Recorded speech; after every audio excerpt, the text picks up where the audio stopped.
السلام علیکم ورحمۃ اللہ تعالی وبرکاتہ نحمدہ ونصلی ونسلم علی سیدنا و مولانا محمد رسولہ النبی الامین المکین الحنین الکریم الرؤوف الرحیم وعلی آلہ الطیبین الطاہرین وصحبہ الکرام المتقین المخلصین وجمیع الاولیاء والصالحین وعلینا معهم اجمعین اما بعد فقد قال اللہ سبحانہ وتعالی فی کلامہ العظیم فاعوذ باللہ من الشیطان الرجیم بسم اللہ الرحمن الرحیم ان اللہ وملائکتہ یصلون علی النبی یا ایھا الذین آمنوا صلوا علیہ وسلموا تسلیما اللہم صل علی سیدنا محمد وعلی آل سیدنا محمد وبارک وسلم۔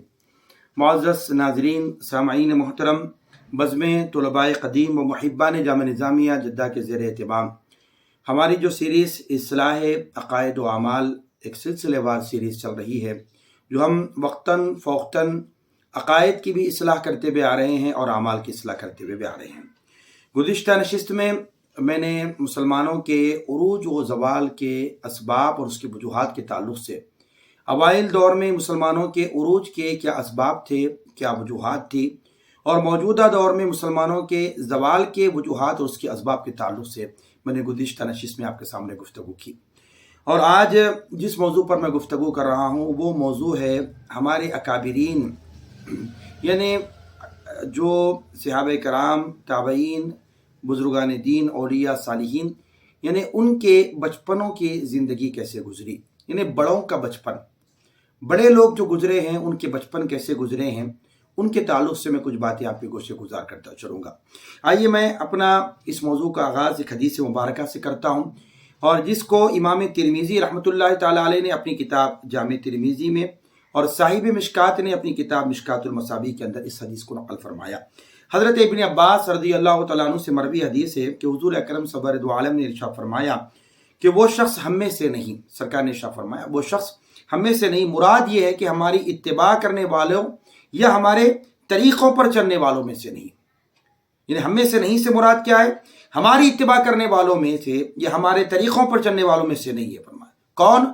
جو ہمارے چھوٹوں پر، یعنی بچوں یا عمر میں جو چھوٹے ہوتے ہیں ان پر رحم نہ کرے اور بڑوں کی تعظیم نہ کرے۔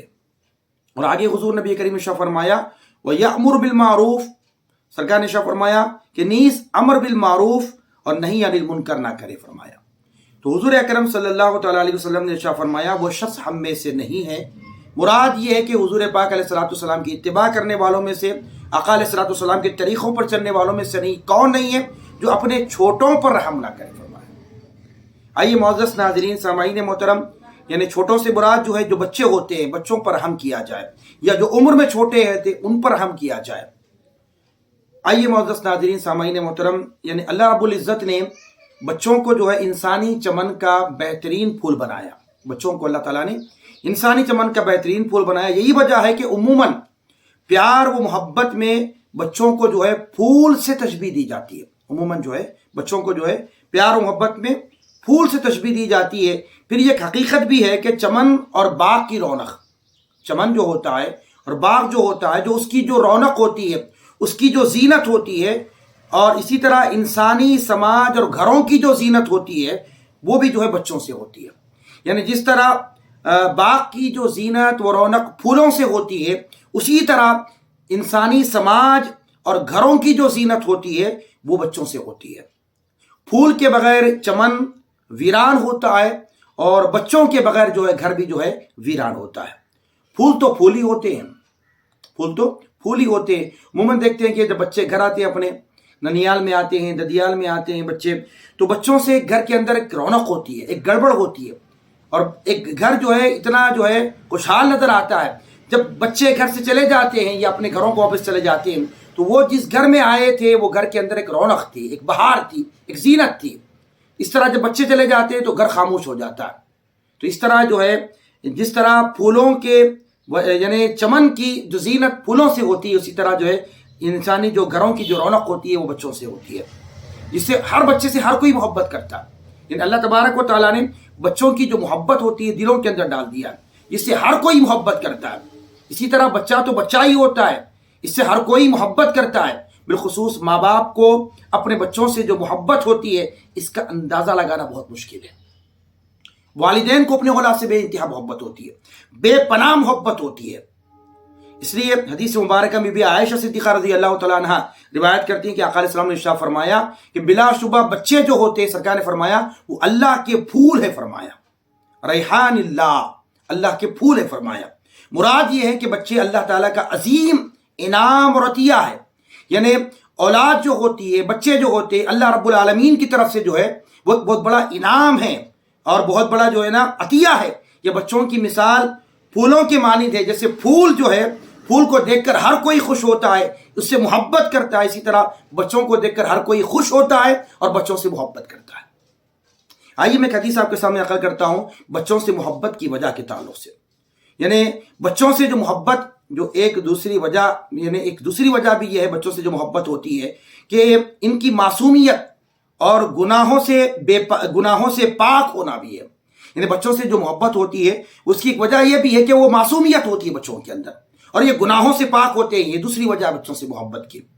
اور بچوں کو اللہ رب العالمین نے معصوم اور بے گناہ بنایا ہے، بچوں کو اللہ تعالیٰ حتیٰ کہ ان سے یعنی بچپن کا جو دور ہوتا، دور طفولیت، وہ معصومیت میں اگر کوئی گناہ سرزد بھی ہو جائے تو وہ لکھا نہیں جاتا۔ حدیث مبارکہ میں حضرت مولا علی المرتضیٰ شیر خدا سیدنا علی بن ابی طالب کرم اللہ وجہہ کریم روایت کرتے ہیں، اور اس کو امام ترمذی رحمۃ اللہ تعالیٰ علیہ نے اپنی کتاب میں جامع ترمذی میں اس حدیث کو نقل فرمایا، اسی طرح صاحب مشکات نے بھی اس حدیث کو اپنی کتاب میں نقل فرمایا۔ حضرت علی المرتضیٰ فرماتے ہیں کہ 3 قسم کے لوگوں سے مرفوع القلم ہے، فرمایا 3 قسم کے لوگ جو ہے مرفوع القلم ہے، یعنی ان سے قلم اٹھا لیا گیا، یا ان سے کوئی گناہ سرزد بھی ہو جائے تو وہ گناہ لکھا نہیں جاتا، اور قیامت کے دن اس سے کوئی مواخذہ بھی نہیں ہوگا، ان سے کوئی پوچھ بھی نہیں ہوگی، ان سے کوئی پکڑ بھی نہیں ہوگی اس گناہ کی وجہ سے۔ حضرت علی المرتضیٰ نے فرمایا 3 قسم کے لوگوں، یہ مرفوع القلم ہے، جن سے قلم اٹھا لیا گیا، گناہ ہو بھی جائیں تو وہ گناہ لکھا نہیں جائے گا، کل بروز محشر اس سے کوئی مواخذہ بھی نہیں ہوگا اس گناہ کا۔ پوچھا وہ 3 قسم کے لوگ کون ہیں؟ حضرت علی المرتضیٰ نے فرمایا کہ حدیث مبارکہ میں ہے کہ فرمایا کہ سونے والا یہاں تک کہ وہ بیدار ہو جائے، دوسرا بچہ یہاں تک کہ وہ بالغ ہو جائے، بچہ جب چھوٹا سا عمر کا ہوتا ہے، بچہ ہی ہوتا ہے، وہ بالغ ہونے تک اس سے کوئی اگر گناہ ہو بھی جاتا ہے تو وہ لکھا نہیں جاتا، کل بروز محشر اس سے مواخذہ بھی نہیں ہوگا۔ پہلی بات حضرت علی المرتضیٰ نے فرمایا پہلے وہ قسم کے لوگ، یعنی سونے والا جب تک کہ بیدار نہ ہو جائے، بچہ جب تک کہ بالغ نہ ہو جائے، تیسرا جو بے عقل یہاں تک کہ وہ عاقل ہو جائے، عقل والا ہو جائے۔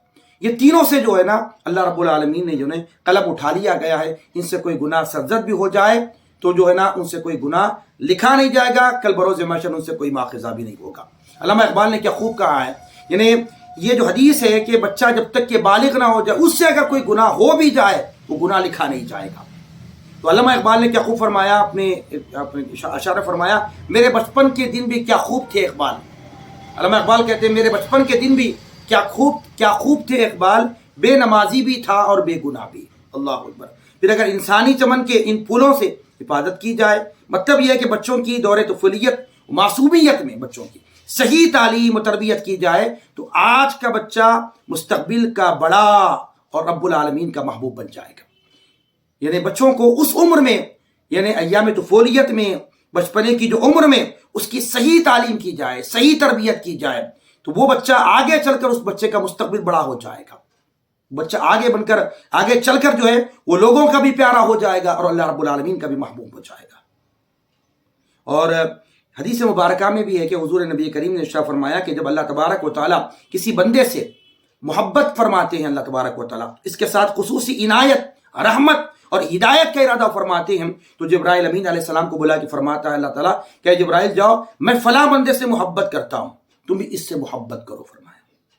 پھر جبرائیل علیہ السلام کو یہ حکم دیا جاتا ہے کہ آسمان والوں کے اندر، یعنی آسمان والے جتنے، ان آسمان والوں سے بھی جو اللہ تعالیٰ فرماتا ہے جبرائیل جاؤ آسمان والوں میں یہ ندا کر دو آسمانوں میں کہ اللہ تبارک و تعالیٰ اس بندے سے محبت فرماتا ہے، تم بھی ان سے محبت کرو۔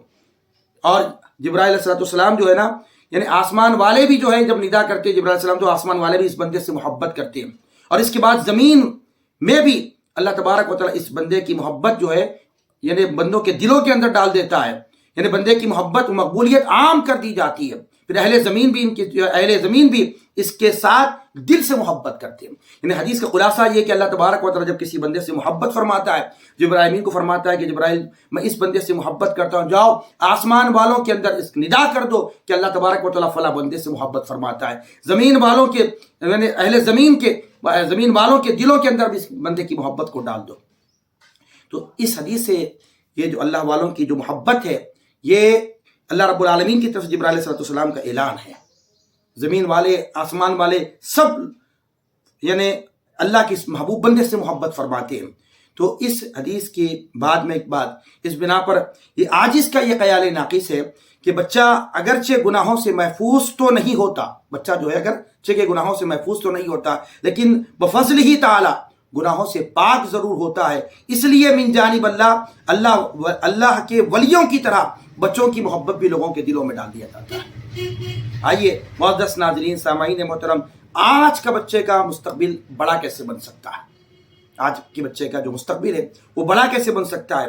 انسان کے ایمان اور ایمانی زندگی میں بچپن یعنی جو ولادت سے شروع ہو کر بلوغیت تک رہتا ہے، یہ جو عمر ہوتی ہے بچے کی، یعنی انسان کے ایمان اور ایمانی زندگی میں جو بچپن ہوتا ہے، یعنی بچپن سے اس کے بلوغیت تک کی جو عمر ہوتی ہے، اس عمر کے اندر صحیح تعلیم، صحیح تربیت اور اس سے زیادہ نیک ماحول اور اچھی صحبت اور والدین کی اولاد کے حق میں کی جانے والی دعاؤں کا بہت زیادہ مدخل ہوتا ہے. یعنی بچے کا اگر مستقبل بہتر بنانا ہو تو اس کو صحیح اس عمر کے اندر، بچپن کی عمر سے بلوغیت تک کی عمر کے لیے اس کو صحیح تعلیم دی جائے، صحیح تربیت دی جائے، اچھا ماحول دیا جائے، اور والدین اس اولاد کے لیے دعائیں کرتے جائے اللہ رب العالمین کی بارگاہ میں. اس وجہ سے بچے کو جو ہے اللہ رب العالمین کی بارگاہ میں اسے خاص مقام حاصل ہو جائے گا. کیوں؟ جب اس کو اچھی تعلیم و تربیت دی جائے، اچھا ماحول مل جائے اور اولاد کے لیے والدین دعا کرنا شروع کر دیں گے، یقین اللہ تبارک و تعالیٰ اولاد کے حق میں کی جانے والی جو دعائیں والدین کرتے ہیں اللہ تبارک و تعالیٰ اس کو ضرور قبول فرمائے گا. اور آگے چل کر یہ بچے جو ہے بہت نام والے ہو جاتے ہیں، بڑا ان کا اونچا مستقبل ہو جاتا ہے.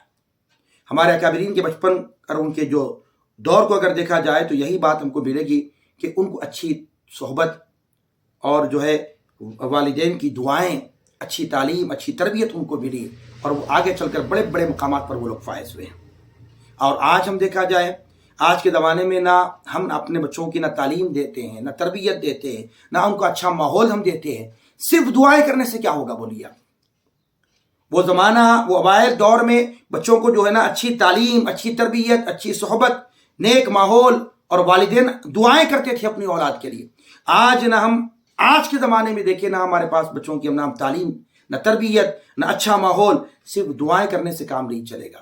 پہلے تعلیم دیں، اچھی تربیت دیں، اچھی صحبت دیں، اچھا ماحول دیں. اس کے بعد والدین یہ تمام چیزیں کرنے کے ساتھ ساتھ اللہ رب العالمین کی بارگاہ میں دعا کرتے جائے اپنی اولاد کے لیے. تو پہلے تعلیم، تربیت، اچھا ماحول، نیک ماحول، یہ تمام چیزیں ان کو فراہم کرنا یہ والدین کی ذمہ داری ہوتی ہے. اس لیے کسی شاعر نے کیا خوب کہا، نیک ماؤں سے ہوتی ہے تعلیم و تربیت کی ابتدا، نیک ماؤں کی آغوش ہے سب سے پہلا مدرسہ. بچہ مکتب یا مدرسے میں بعد میں جاتا ہے، ماں کی جو گود ہوتی ہے وہ پہلا مدرسہ ہوتا ہے اولاد کے لیے. تو بچوں کو اچھی تعلیم، اچھی تربیت دی جائے، اچھا ماحول دیا جائے. یہی بچے آگے چل کر جو ہے نا اچھی تعلیم، اچھی تربیت، اچھا ماحول، پھر ان کے لیے کی جانے والی دعاؤں کا اثر یہ ہوگا آگے بچے چل کر ان کا مستقبل بڑا روشن ہوگا، وہ بڑے نیک بندوں میں ان کا شمار ہو جائے گا، ان کا مستقبل اچھا ہوگا. آئیے معزز ناظرین، سامعین محترم، آپ کو بتاتا چلوں کہ آپ اولیاء و صالحین کی اگر زندگیوں کو دیکھا جائے تو بہت سے واقعات ہم کو ملتے ہیں. آئیے میں آپ کو آج بتاتا چلوں کہ یعنی بڑوں کے جو بچپن گزرے ہیں تو ان بڑوں کے بچپن کے کچھ واقعات میں آپ کے سامنے رکھتا چلوں گا. یعنی محبوب الہی، میں پہلی بار بتا رہا ہوں، محبوب الہی خواجہ نظام الدین اولیاء رحمۃ اللہ تعالیٰ علیہ، کیونکہ جو ہے نا بچپن میں جب ماں کی جو تربیت مل جاتی ہے وہ پہلا مدرسہ ہوتا ہے. حضرت محبوب الہی خواجہ نظام الدین اولیاء رحمۃ اللہ تعالیٰ علیہ کی ایک بات کہہ کر میں اپنے مضمون کو آگے بڑھاؤں گا. محبوب الہی خواجہ نظام الدین اولیاء رحمۃ اللہ تعالیٰ فرماتے ہیں کہ میرے بچپن میں میری والدہ کا یہ معمول تھا. محبوب الہی فرماتے ہیں، محبوب الہی کو کون نہیں جانتا، ہندوستان میں ایک بہت بڑی شخصیت کا نام ہے محبوب الہی حضرت خواجہ نظام الدین اولیاء رحمۃ اللہ تعالیٰ علیہ. وہ فرماتے ہیں کہ جب بچپن کے جو دن تھے، کیونکہ آپ کی جو والدہ تھیں یہ بہت بڑی ولی کاملہ تھیں. حضرت محبوب الہی خود فرماتے ہیں کہ جب میرا کوئی معاملہ حل نہ ہوتا اور کوئی دعا رکی ہوتی، کوئی مسئلے کا حل نہیں ہوتا، تو میں اپنی والدہ کی قبر مبارک پر حاضر ہو کر جو دعا مانگتا اللہ کی بارگاہ میں، اللہ تبارک و تعالیٰ میری والدہ کے طفیل سے، ان کے وسیلے سے میری دعاؤں کو قبول فرماتا۔ وہ مقام محبوب اللہ رحمۃ اللہ تعالیٰ کی والدہ کا۔ محبوب اللہ فرماتے ہیں کہ بچپن میں چھوٹا تھا، اور یہ آپ کی جو والدہ کی جو تربیت اور صحبت کا جو معاملہ ہے، اور فرماتے ہیں کہ جس دن ہمارے پاس کھانے کو کچھ نہیں ہوتا، جس دن ہمارے پاس کھانے کو کچھ نہیں ہوتا، تو والدہ فرماتی بیٹے آج ہم سب اللہ کے مہمان ہیں، اللہ پاک کے مہمان ہیں۔ فرماتے ہیں مجھے والدہ کا یہ جملہ سن کر بڑا مزہ آتا، جس دن کھانے کو نہیں ہوتا، فاقہ آ جاتا، تو والدہ کہتی بیٹے ہم اللہ کے مہمان ہیں آج، فرماتے ہم اللہ کے مہمان ہیں آج۔ اور یہ جملہ میں والدہ کی زبان سے سنتا تو بہت بڑا لطف آتا، بہت بڑا مزہ آتا مجھے۔ ایک مرتبہ ایک شخص نے بہت سارا غلہ لا کر ہمیں عطا کیا، جس کی وجہ سے ہمارے گھر میں مسلسل روٹی پکتی رہتی تھی، اور مجھے تمنا ہوتی کہ کب میری والدہ اپنی زبان سے یہ فرمائیں گے بیٹے آج ہم اللہ پاک کے مہمان ہیں، آج ہم اللہ پاک کے مہمان ہیں۔ وہ دن کب آئے گا آپ انتظار میں ہوتے تھے۔ تو سبحان اللہ، یہ بتا رہا ہوں کہ یہ جو والدہ کی جو ابتدا کی جو تربیت ہوتی ہے اولاد کے لیے بہت کام آتی ہے، تربیت کی صحبت۔ اور بڑوں کا بچپن دیکھا جائے تو بس ان کی زندگیوں کے اندر دیکھیں ان کے والدین کی دعائیں رہی، صحبت رہی، تربیت رہی، تعلیم رہی، اور یہی وجہ ہے کہ بہت اونچے اونچے مقامات پر اللہ رب العالمین نے ان کو فائز فرمایا۔ آئیے میں آپ کو بتاتا چلوں کہ اوائل دور میں سب سے پہلے صحابہ کرام کا میں ایک دو واقعات آپ کے سامنے رکھتا چلوں، مثالیں بھی دیتا چلوں میں آپ کو۔ اس سلسلے میں حضرت ابن عباس رضی اللہ تعالیٰ عنہ کو کون نہیں جانتا۔ حضرت ابن عباس رضی اللہ تعالیٰ عنہ کے بچپن کو اگر دیکھا جائے کہ حضور پاک علیہ الصلوۃ والسلام سے آپ کو ایک دو نسبت تھی۔ ایک حضور کے چچا کے بیٹے تھے، حضرت عباس رضی اللہ تعالیٰ عنہ کے بیٹے تھے۔ دوسرا جو ہے حضور پاک علیہ الصلوۃ والسلام کی زوجہ ام المومنین حضرت ام میمونہ رضی اللہ تعالیٰ عنہا کے بہن کے بھی لڑکے تھے۔ ایک یہ تھا کہ حضور کے چچیرے بھائی بھی تھے، دوسرا ایک رشتہ جو تھا وہ حضور کے سالی کے بیٹے بھی تھے۔ دو نسبتیں آپ کو تھی حضرت ابن عباس رضی اللہ تعالیٰ عنہ کو۔ اور کبھی اتفاق ایسا ہوتا حضرت ابن عباس رضی اللہ تعالیٰ عنہ ایک مرتبہ اپنی خالہ حضور پاک علیہ الصلوۃ والسلام کی زوجہ ام المومنین بی بی میمونہ رضی اللہ تعالیٰ عنہ کے رات گھر تشریف لائے حضرت ابن عباس رضی اللہ چھوٹی عمر کے تھے، اور آپ دیکھتے ہیں کہ بستر پہ آقا علیہ الصلوۃ والسلام بھی جلوہ فروز ہیں۔ ام المومنین میمونہ رضی اللہ تعالیٰ عنہ سے سرکار دو عالم نے کافی گفتگو کی، پھر رات سو گئے آقا علیہ الصلوۃ والسلام۔ حضرت ابن عباس فرماتے ہیں کہ میں رات کے آخری حصے میں میری آنکھ کھلی تو میں نے دیکھا کہ آقا علیہ الصلوۃ والسلام اٹھے، اور جو ہے اس وقت میں حضور اکرم صلی اللہ علیہ وسلم سورہ آل عمران کی آخری رکوع کی تلاوت فرما رہے ہیں۔ اس کے بعد سرکار دو عالم نے وضو فرمایا اور تہجد میں مشغول ہو گیا آقا علیہ السلام۔ اب اس کا اثر حضرت ابن عباس پہ، حضرت ابن عباس نے کیونکہ کم عمر کے تھے اور پہلی مرتبہ آقا علیہ الصلوۃ والسلام کے ساتھ رات گزاری، حضور کے یہ معمولات کو حضرت ابن عباس نے دیکھا، حضور اٹھے اور سورہ آل عمران کی آخری رکوع کی تلاوت فرمائی، وضو فرمایا، پھر جو ہے آپ تہجد میں مشغول ہو گئے، تو پھر ابن عباس اٹھے، آپ نے بھی وضو فرمایا، اور آقا علیہ الصلوۃ والسلام کے ساتھ نماز تہجد میں آپ جو ہے نا آپ اٹھے اور وضو فرمایا، اور آقا علیہ الصلوۃ والسلام کے جو ہے نا نماز میں یعنی تہجد میں آپ کھڑے ہو گئے۔ اب روایت کے الفاظ ہے کہ آپ کو معلوم نہیں تھا کہ ابن عباس رضی اللہ تعالیٰ عنہ کو کہ جب امام کے ساتھ اگر کوئی شخص جماعت میں اگر کھڑا ہوتا ہو تو وہ دائیں طرف کھڑا ہونا چاہیے۔ سرکار دو عالم نماز تہجد میں مشغول ہیں، ابن عباس رضی اللہ تعالیٰ عنہ وضو فرمائے اور اٹھ کر جو ہے نا نماز تہجد کے لیے حضور پاک صلی اللہ علیہ وسلم کے ساتھ آ کر کھڑے رہ گئے۔ چھوٹے تھے حضرت ابن عباس رضی اللہ تعالیٰ عنہ، معلوم نہیں تھا کہ امام کے ساتھ اگر ایک ہی شخص نماز پڑھتا ہو تو اسے دائیں طرف کھڑا ہونا چاہیے۔ جب آپ صلی اللہ علیہ وسلم کی جو نا بائیں طرف کھڑے ہو گئے ابن عباس رضی اللہ تعالیٰ عنہ، معلوم نہیں تھا، پہلی مرتبہ کھڑے ہو گئے حضور کے بائیں طرف، تو آقا علیہ السلام نے ابن عباس کا کان پکڑ کر دائیں طرف کھڑا فرما دیا۔ آگے حدیث میں نماز تہجد کے بعد حضور پاک علیہ السلام کا دعا کا بھی ذکر موجود ہے۔ اب دیکھیے معزز ناظرین سامعین محترم، خاص بات بتاتا ہوں، حضرت ابن عباس رضی اللہ تعالیٰ عنہ نے حضور پاک علیہ الصلوۃ والسلام کے اس عمل کو دیکھ کر آپ نے وضو فرما کر بائیں طرف کھڑے ہو گئے، اور حضور پاک علیہ الصلوۃ والسلام نے نماز میں آپ کو دائیں طرف کھڑا کر دیا، کیونکہ امام کے ساتھ مقتدی اگر ایک ہی ہو تو وہ دائیں طرف کھڑا ہونا چاہیے۔ اب یہ جو ہوتا ہے ماحول کا اثر، تربیت ہوتی ہے۔ حضرت ابن عباس نے حضور کے اس عمل کو دیکھ کر جو ہے نا آپ نماز تہجد میں کھڑے ہو گئے۔ اس کے بعد اگر ابن عباس رضی اللہ تعالیٰ کو دیکھیں گے پتہ چلے گا آقا علیہ الصلوۃ والسلام کے نیند سے بیدار ہونے سے قبل، یعنی نماز تہجد میں سرکار دو عالم اٹھتے تھے، اس سے قبل ہی آپ جو ہے حضور پاک علیہ الصلوۃ والسلام کے لیے وضو کے لیے لوٹے پانی کا بھر کے رکھتے تھے آپ، وضو کے لیے لوٹا پانی بھر کے رکھتے تھے. ایک مرتبہ حضور نے پوچھا حضرت میمونہ رضی اللہ تعالیٰ عنہ کو کہ یہ میرے لیے وضو کا پانی جو لوٹے میں بھر کے کون رکھتا ہے؟ تو میمونہ رضی اللہ تعالیٰ نے فرمایا کہ آقا ابن عباس رکھتے ہیں. فرمایا عبداللہ ابن عباس رکھتے ہیں. حضور پاک علیہ السلام نے اتنی دعا خوش ہو کر دی. فرمایا اللہ ابن عباس کو قرآن کی تفسیر کا علم عطا فرما, قرآن کی تفسیر کا علم عطا فرما. روایت کے الفاظ ہے حضور پاک علیہ السلام کی دعاؤں کا اثر ہے روئے زمین پر سب سے پہلے صحابہ میں حبر الامہ یعنی قرآن مجید کی تفسیر کا جو علم ہے اور قرآن مجید کی جو تفسیر کو لکھنے والے ہیں حضرت ابن عباس رضی اللہ تعالیٰ عنہ ہے. یہ حضور پاک علیہ السلام کی دعاؤں کا اثر ہے.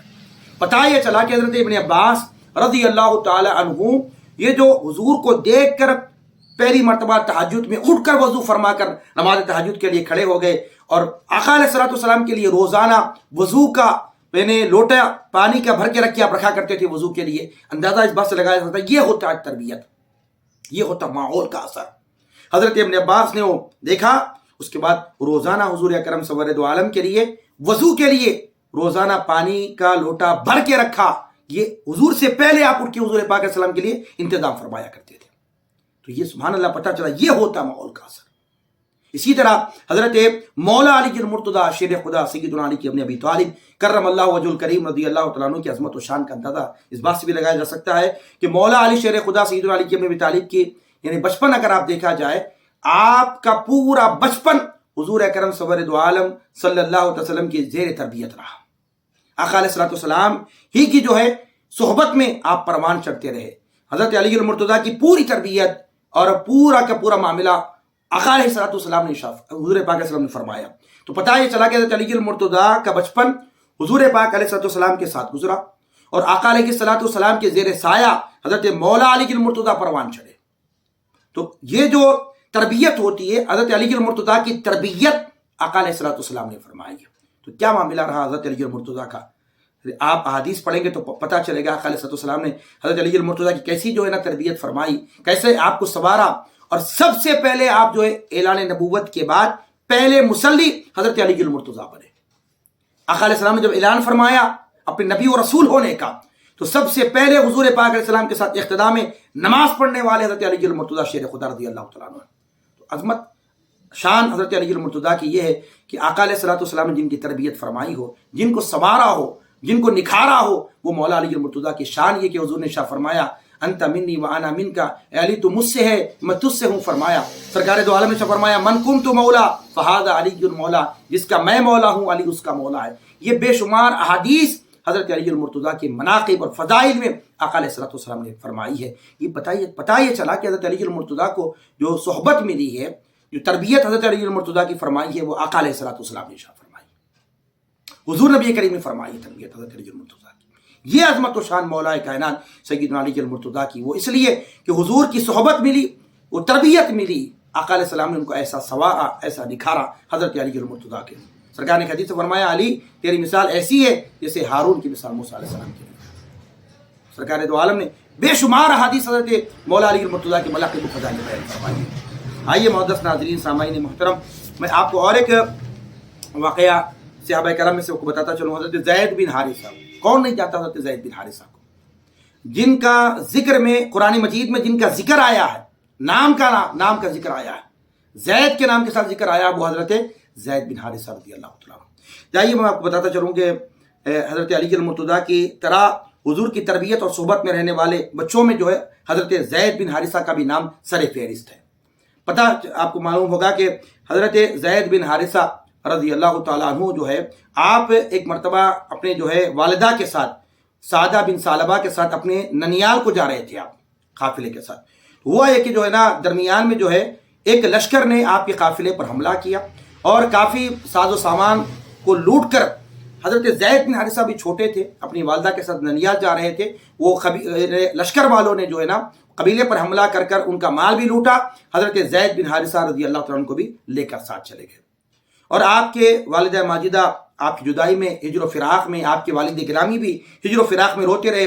حتیٰ کہ امام حاکم رحمۃ اللہ تعالیٰ علیہ نے آپ کے والد گرامی کے وہ اشعار بھی جو ہے نا نقل فرمایا جو اپنی بیٹے کے جدائی میں حضرت زید بن حارثہ کے والد رضی اللہ تعالیٰ عنہ نے آپ کی جدائی میں وہ اشعار پڑھے تھے حضرت حارث رضی اللہ تعالیٰ عنہ.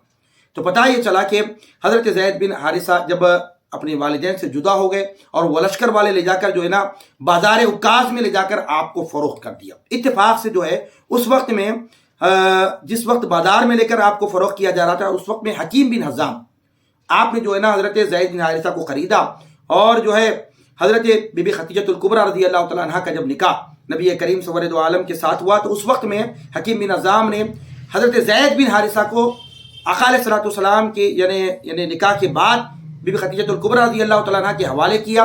تو حضرت بی بی خدیجہ الکبریٰ رضی اللہ تعالیٰ عنہ ام المؤمنین نے آپ نے کیا کیا حضرت زید بن حارثہ کو حضور پاک کو ہبہ فرما دیا. یعنی آپ کے جو ساز و سامان کے ساتھ زید بن حارثہ بھی آ گئے تھے کیونکہ حکیم بن حزام نے آپ کو جو ہے نا دے دیا تھا زید بن حارثہ کو ساز و سامان کے ساتھ.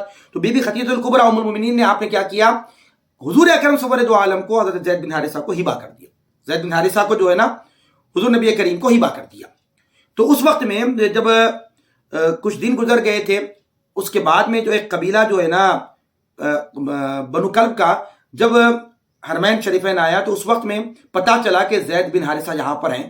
تو انہوں نے قبیلے والے پلٹ کر جب واپس گئے اور جا کر جو ہے اس وقت میں حضرت زید بن حارثہ رضی اللہ تعالیٰ عنہ کو جو ہے ان کے والد کو فرمایا کہ دیکھو تمہارا بیٹا زید جو ہے حرم شریف میں مکہ المکرمہ کے اندر ہے محمد رسول اللہ صلی اللہ علیہ وسلم کے پاس ہے. تو آپ کے والد کو جب اطلاع ملی کہ میرا بیٹا زید جو ہے نا وہاں پر موجود ہے تو خوشی کی انتہا نہ رہی. ایک بہت بڑا مال جو ہے لے کر فدیے کے طور پر حضور کی بارگاہ میں لے جا کر آپ اور اپنے بھائیوں کے ساتھ جو ہے نا زید بن حارثہ کے والد جو ہے نا حارثہ آپ اپنے بھائیوں کے ساتھ کچھ خاندان کے لوگوں کو لے کر جو ایک بڑی رقم لے کر حضور اکرم سرور دو عالم کی بارگاہ میں حاضر ہوئے. اس کے بعد میں اپنا مدعا پیش فرمایا کہ زید جو ہے نا میرا بیٹا ہے اور جو ہے میں ان کو لینے کے لیے آیا ہوں اور یہ جو مال ہے اس کو قبول فرما لیجیے فدیے کے طور پر میرے بیٹے کو آزاد کر دیجیے.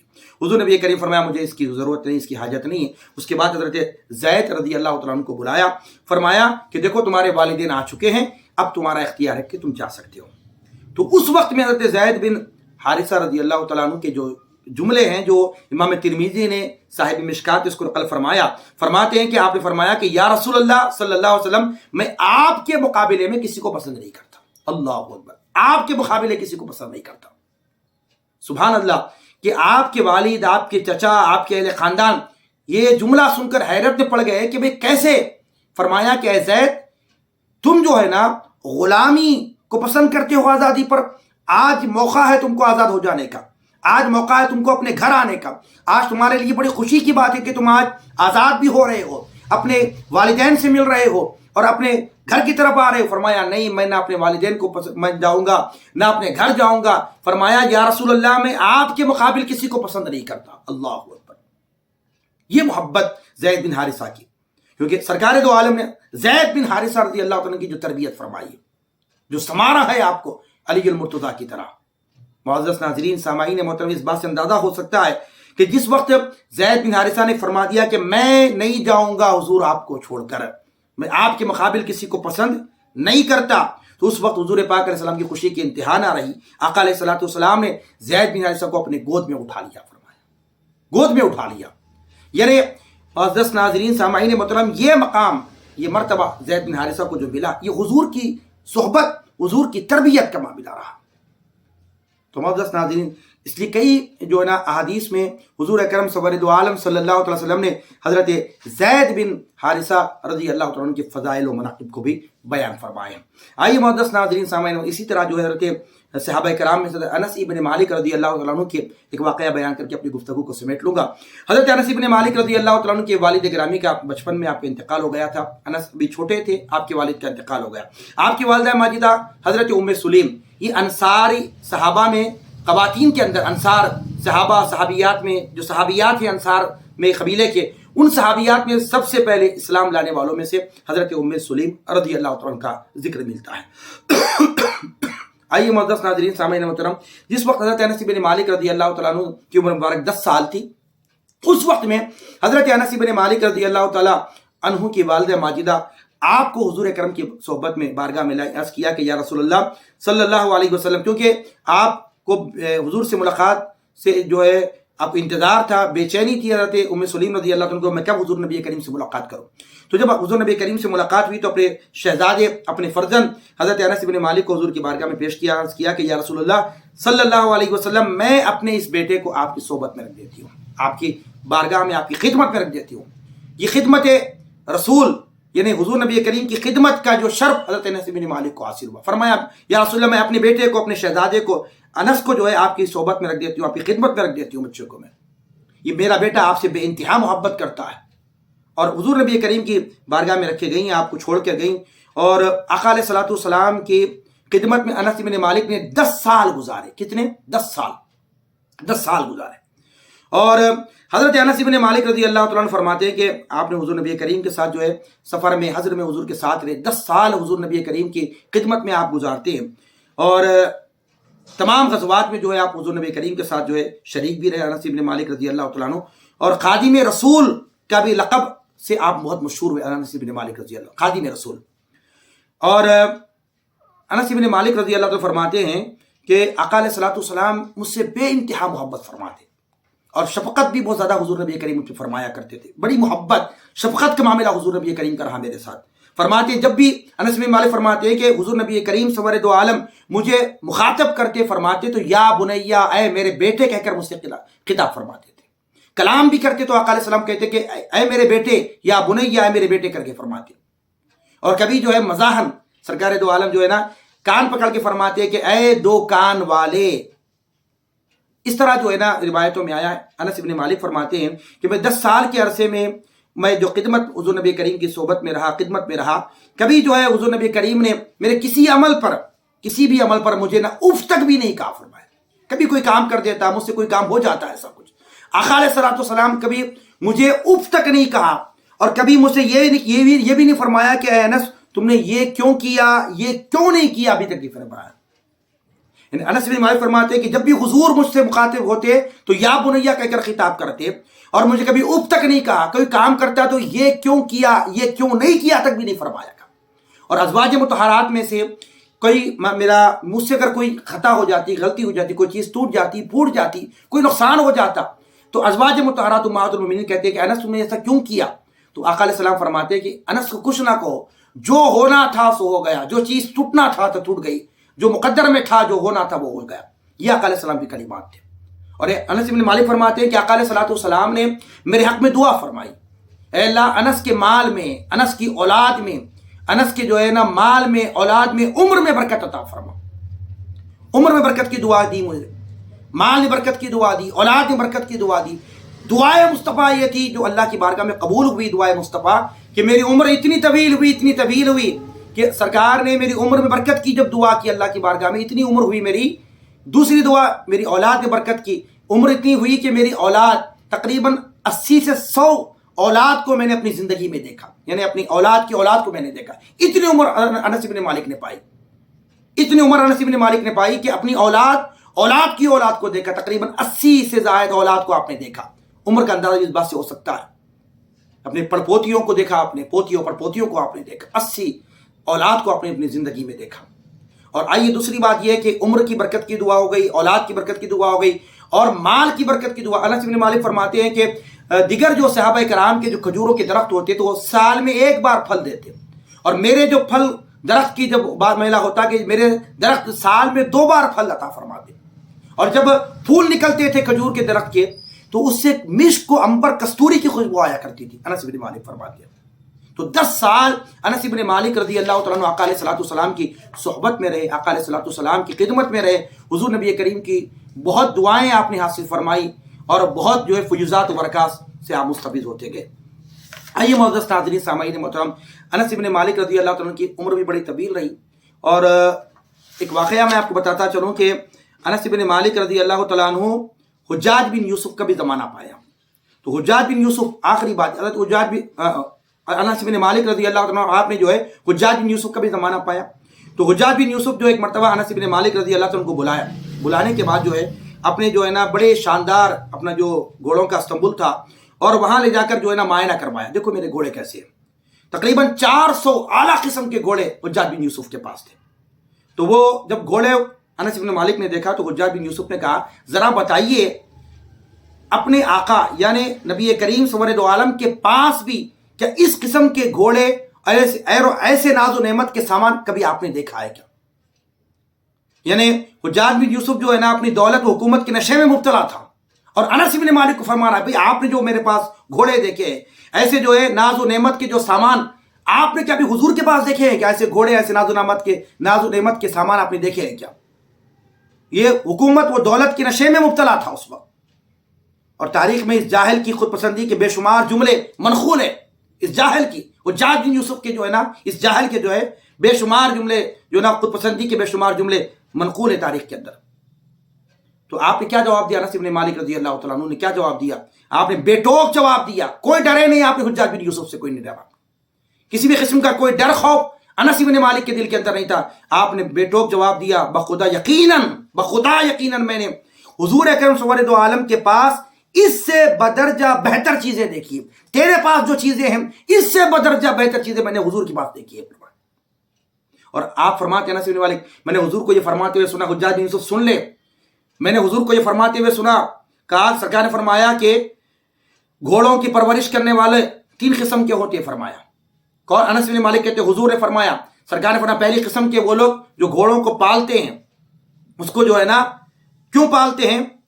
اس لیے پالتے ہیں کہ راہ خدا میں جہاد کے لیے، تو جس کی نیت گھوڑوں کو پالنے کی جہاد کے لیے ہوتی ہے، راہ خدا میں لڑنے کے لیے ہوتی ہے، ایسے گھوڑوں کا پیشاب، لیگ، گوشت، پوست، خون قیامت کے دن جو ہے میزان پر تولا جائے گا اس کے لیے۔ جو شخص گھوڑوں کو اللہ کی راہ میں استعمال کرنے کے لیے، جہاد کے لیے استعمال کرنے کے لیے اگر پالتا ہے تو بروز محشر جو ہے اس گھوڑے کا گوشت، پیشاب، لیگ، خون، گوشت سب کچھ نام اعمال میں تولا جائے گا۔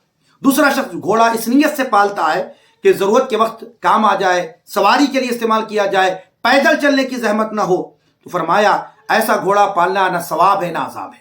پہلے قسم کے وہ لوگ ہیں جس کا گھوڑا پالنا اللہ کے لیے تھا، اس کی راہ اللہ کے لیے تھا، وہ پالنا ثواب بھی ہے، اور بروز محشر اس کی تمام چیزیں جو ہے نام اعمال میں تولے جائیں گے اس گھوڑے کے۔ دوسرا وہ قسم کے لوگ جو گھوڑوں کو اس لیے پالتے ہیں کہ پیدل چلنے سے بچ جائے، تو ان کے لیے جو ہے نہ ثواب ہوگا نہ عذاب ہوگا۔ اور سرکار نے یہ بھی فرمایا انس بن مالک میں تیسرے قسم کے وہ لوگ ہوں گے یہ گھوڑوں کو جو پالیں گے، ان کی پرورش کریں گے، مقصد کیا ہوگا؟ نام ہوگا، نمود ہوگا، شہرت ہوگی، شہرت کے لیے پالے ہوں گے، تو تاکہ لوگوں کے دلوں میں یہ بیٹھ جائے کہ فلاں شخص کے پاس اتنے گھوڑے ہیں، فلاں شخص کے پاس اتنے گھوڑے ہیں۔ شہرت کے لیے، نام و نمود کے لیے اگر کوئی گھوڑے پالتا ہے اور ایسے عمدہ گھوڑے رکھتا ہے تو انس بن مالک فرمایا، تو سرکار نے فرمایا اس کا ٹھکانہ دوزخ ہے، اے حجاج تیرے یہ گھوڑے اسی تیسرے قسم میں داخل ہے، فرمایا۔ اللہ اکبر۔ تو یہ سن کر حجاج بن یوسف نے بھڑک اٹھا اور کہا اے انس، اگر تم کو حضور کی صحبت حاصل نہ ہوتی اور عبد الملک بن مروان کی سفارش تمہارے لیے میرے پاس نہ ہوتی تو میں تمہارا ساتھ کیا انجام کرتا، تمہارا ساتھ کیا سلوک کرتا، تمہیں کچھ پتہ بھی نہ ہوتا تمہارے ساتھ کیا سلوک کیا جاتا۔ تو انس بن مالک نے فرمایا اے حجاج بن یوسف، تو میرا کوئی بال باقا نہیں کر سکتا، تو مجھے کوئی نقصان نہیں پہنچا سکتا۔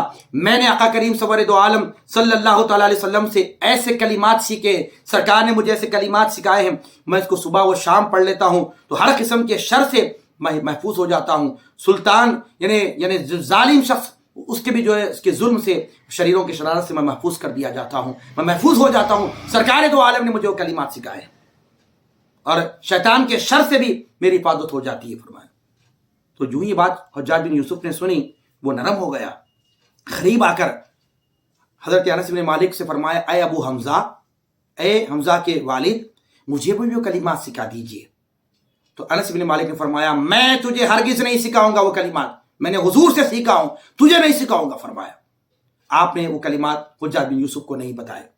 حضرت انس بن مالک کے جب وصال کا وقت قریب آیا تو حضرت انس بن مالک کے جو ہے نا غلام تھے، اور آپ بھی جو ہے انس بن مالک رضی اللہ عنہ کی خدمت کی، آپ نے انس بن مالک کی خدمت کی۔